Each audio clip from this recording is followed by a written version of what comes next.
वैश्याओं का होना सही है कि गलत है? पूछ रहा हूं आपसे, क्योंकि अजामिल के युग में भी वैश्याओं का जिक्र है, राम के युग में भी वैश्याओं का जिक्र है। धरती पर सतयुग, त्रेता, द्वापर, कलयुग, युग कोई भी हो, वैश्याएं हर युग में रही हैं।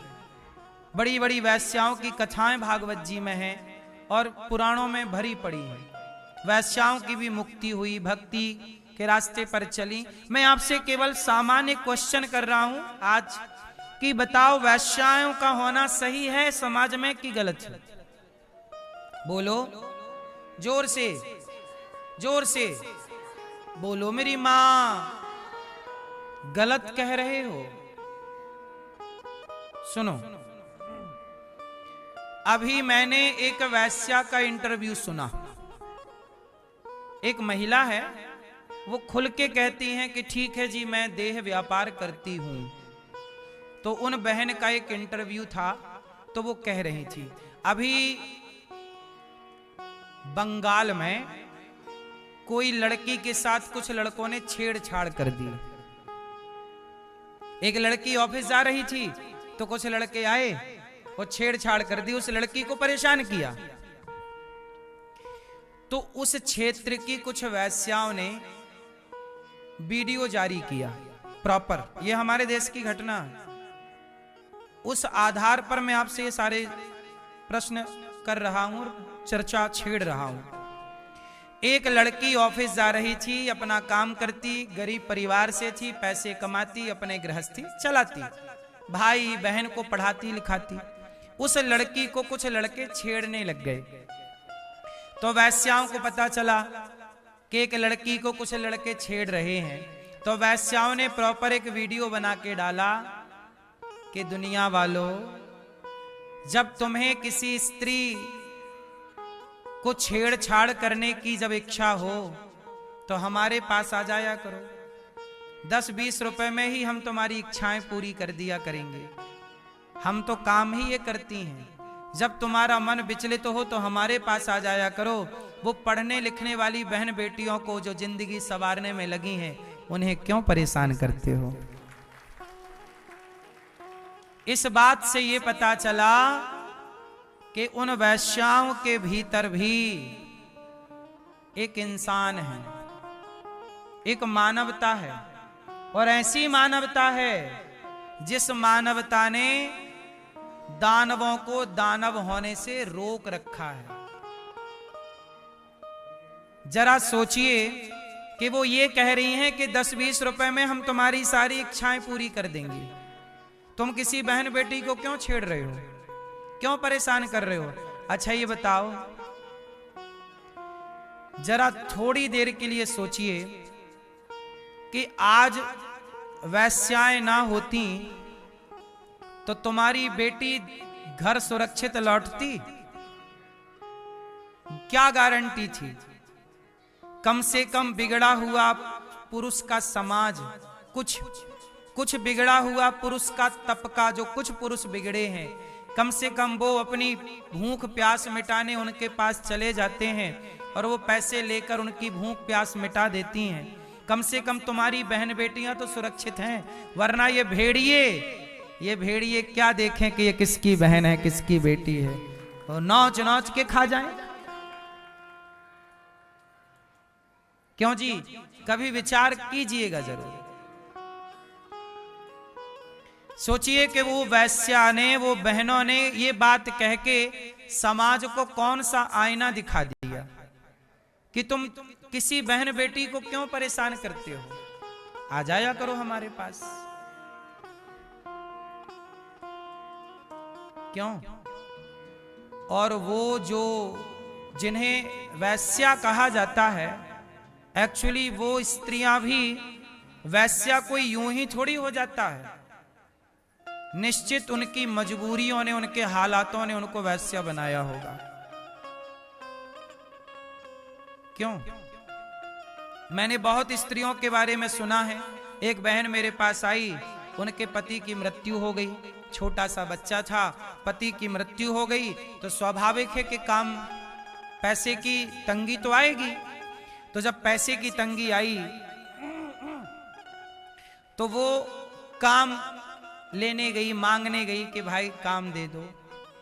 तो जो उनके पति के दोस्त हुआ करते थे, जब पति था तो लोग आते थे ना, दोस्त लोग, यार बहुत होते हैं, अपने लोग बहुत होते हैं। और पति मर गए तो अब वो पत्नी गई उनके पास कि आप हमारे पति के दोस्त थे, थोड़ी 5,000 की जरूरत है, वो किस्त चुकानी है वरना सब काम बिगड़ जाएगा। घर की किस्त पति करके गए थे पर चुका ना पाए, बीच में चले गए, 5,000 की जरूरत है। तो उस आदमी ने कहा कि 5 नहीं, हम तो 10 दे देंगे, पर जैसा हम कहते हैं वैसा करो। कुछ स्त्रियों की मजबूरी होती है, समाज ऐसा हो गया है कि यदि जान ले कि आप मजबूर हैं तो आपकी छाती पे हाथ रखने वाले 1000 होंगे, कंधे पे हाथ रखने वाले बहुत कम होते हैं। यदि स्त्री मजबूर है, ये बात दुनिया को पता लग जाए कि ये स्त्री मजबूर है, तो फिर आपको लोग अपनी उंगलियों पर नचाना चाहते हैं। ये समाज की कड़वी सच्चाई है या नहीं? छाती पे हाथ लगाने वाले बहुत होंगे, कंधे पे हाथ रखने वाले बड़े कम होते हैं। यदि समाज, यदि भारत का पुरुष यदि नारियों के कंधे पे हाथ रखता तो किसी नारी को वैश्या ही ना बनना पड़ता। कंधे पे हाथ रखने वालों का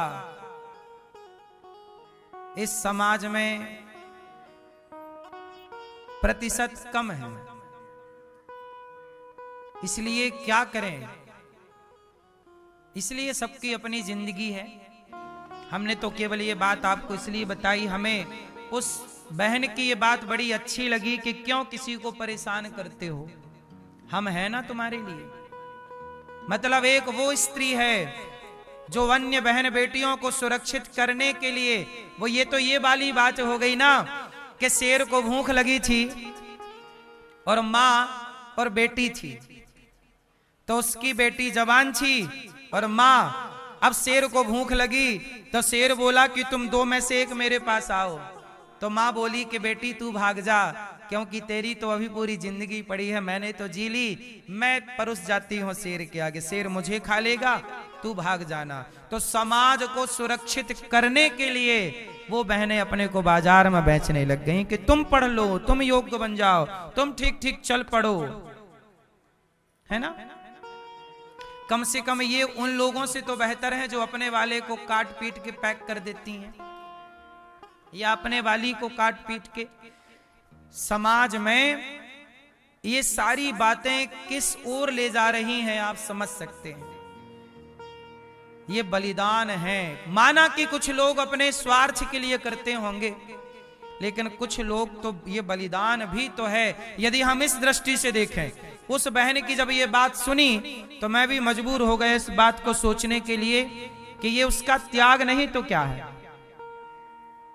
ये उसका बलिदान नहीं तो क्या है। क्यों आप बताओ, ये उस महिला का, जिसे दुनिया वैश्या कहती है, ये उसका त्याग नहीं तो क्या है।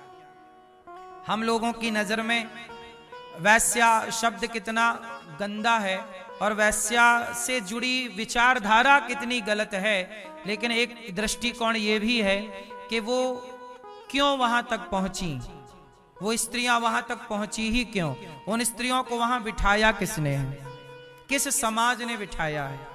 यदि पुरुष ही उनके भूखे ना होते तो वहां वो बैठती क्यों। इसका मतलब कहीं ना कहीं पुरुष ही तो जिम्मेदार है, हाँ या ना। कौन जिम्मेदार है? इसलिए हमारे यहाँ राम की मर्यादा कही जाती है कि देखो, यदि पुरुष राम जैसी मर्यादा वाला हो तो फिर आपने पहले यही तो कहा कि वैश्याएं नहीं होनी चाहिए। यदि भारत का प्रत्येक पुरुष राम जैसा मर्यादित हो तो वैश्याओं की क्या जरूरत पड़ेगी। आप नारियों के कंधे में हाथ रखना स्टार्ट कर दीजिए, ये कहना स्टार्ट कर दीजिए कि तेरा पति नहीं है तो कोई बात नहीं, मैं तेरा भाई बनकर तेरी सदा सेवा करूंगा, तू चल आगे बढ़ती चल, मैं तेरे साथ हूं, तेरे बच्चों की पढ़ाई लिखाई में मैं तेरे साथ हूं, तू भी मेहनत कर मैं भी करता हूं, हम दोनों मिलकर एक दूसरे का साथ देंगे और भाई बहन की तरह एक दूसरे को देखेंगे सारी जिंदगी। ये ना हो कि तेरा पति मर गया तो अब तुझे गलत दृष्टि से देखा जाए क्योंकि तू मजबूर है, किसी की मजबूरी का फायदा नहीं उठाना चाहिए, ऐसा मेरा मन कहता है। क्या कहते हो आप लोग? यदि कोई मजबूर है तो उसका सपोर्ट करना चाहिए, उसका साथ देना चाहिए, उसके आंखों के आंसू पहुंचना चाहिए। इससे बड़ा कोई पुण्य नहीं हो सकता। मैंने अभी आपातकाल में सुना, आप लोगों ने भी सुना होगा, जब हमारे देश में वो आई थी ना आपदा, बद्रीनाथ जी में बादल फट गए थे, है ना, हुआ था ना, 2012 की घटना है ये, 12। वहां पर ना मेरी माँ बद्रीनाथ जी में, केदारनाथ जी में हादसा हो गया, बादल फट गया था 2012 में। और हमारे भारत के तमाम लोग वहां थे दर्शन के लिए, लड़कियां थी, लड़के थे, बेटियां थी, बहनें, पुरुष, स्त्री, पति, सब लोग थे। वहां पे आपदा आई, होटलें बह गई, घर बह गए, गांव बह गए, सब बह गए। स्त्रियां बेचारी जान बचाने के लिए पहाड़ों के रास्ते जिसे जो मिला भागा। और भागा तो मैंने सुना उस दौरान कि कुछ लोगों ने उन स्त्रियों के आभूषण लूट लिए जब वो भाग रही थी अपने बेटे को लेकर। बच्चों के पास खाने को नहीं, पानी नहीं। वो आपदा में बहुत लोग मारे गए थे, ये समझ लो आप, हजारों लोग मारे गए थे उस आपदा में।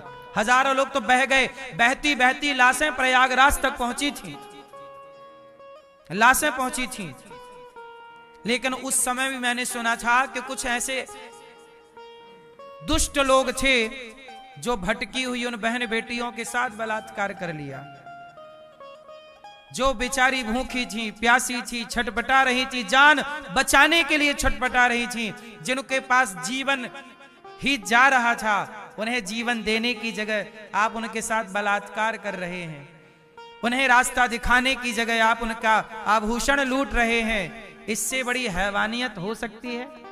मानवता इस तरह गिर जाएगी ना। मेरी माँ, अपने बच्चे को डॉक्टर बनाइएगा, इंजीनियर बनाइए, जो बनाना है सब बनाइए, पर मैं कहता हूं कि एक बेहतर इंसान बनाइएगा। ऐसा इंसान जो किसी के काम आए, किसी की मजबूरी को अपनी मजबूरी समझकर उसका साथ दे, ना कि उसका फायदा उठाए। ऐसा इंसान आपका बेटा हो, ऐसे इंसानियत आपकी बेटी के अंदर हो। बस इतनी सी जिंदगी है, इतनी सी बात भी समझ ले इंसान तो बहुत बड़ा हो गया। यही बड़प्पन है। ये क्या है? बड़प्पन।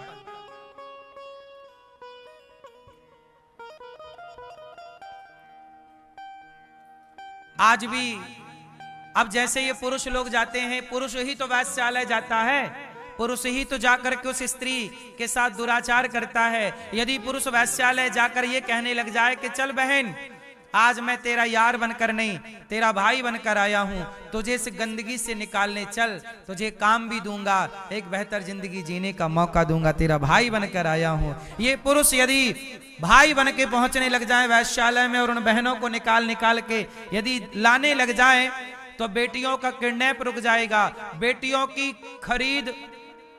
आजकल लड़कियां बेची जाती हैं, खरीदी जाती हैं। क्यों? किडनैप कर लिया, लड़की को बेच दिया 5 लाख 2 लाख में, सारी जिंदगी उस लड़की से देह व्यापार कराया जाता है। ये सच्चाई है, आप जानते होंगे सच्चाई को। यदि हर पुरुष जाके वैश्यालय और ये कहने लग जाए कि चल मैं तुझे लेने आया हूं, तेरा भाई बनकर, तेरी सदा सेवा, वो सारी जिंदगी उसका भाई बनकर तनिक भी दृष्टि ना डिगाए, तनिक भी दृष्टि ना बिगाड़े, तो सोचो ये भारत नहीं राम राज्य आ जाएगा। यही तो राम राज्य। विचार के बदलने से संसार बदलता है, हाँ या ना? लड़कियां बाजार में बेची जाती हैं तो खरीदने वाला कोई पुरुष ही होता है। यदि खरीदने वाला पुरुष ही ना हो तो बेची किसके लिए जाएगी? कहो, सही है कि गलत है? इसलिए मुझे उस एक बहन की एक लाइन ने देखो मुझे कितना विवश कर दिया सोचने के लिए। मैं दूसरे पहलू से भी सोचने लगा। मैं भी इस पहलू पर कभी मैंने दृष्टि नहीं डाली। मुझे पता था कि मजबूरी होती है, लेकिन मैंने जब बहुत गहराई से इस वैश्याओं के इस तथ्य को, पक्ष को सुना और समझा और इस पर मैंने स्टडी की, अध्ययन किया, तो मेरे सामने ये निष्कर्ष निकल के आया कि पुरुष ही गलत है, सब नहीं, कुछ पुरुष समाज जो स्त्रियों को खरीदना चाहते हैं, आप खरीदना बंद कर दीजिए। स्त्री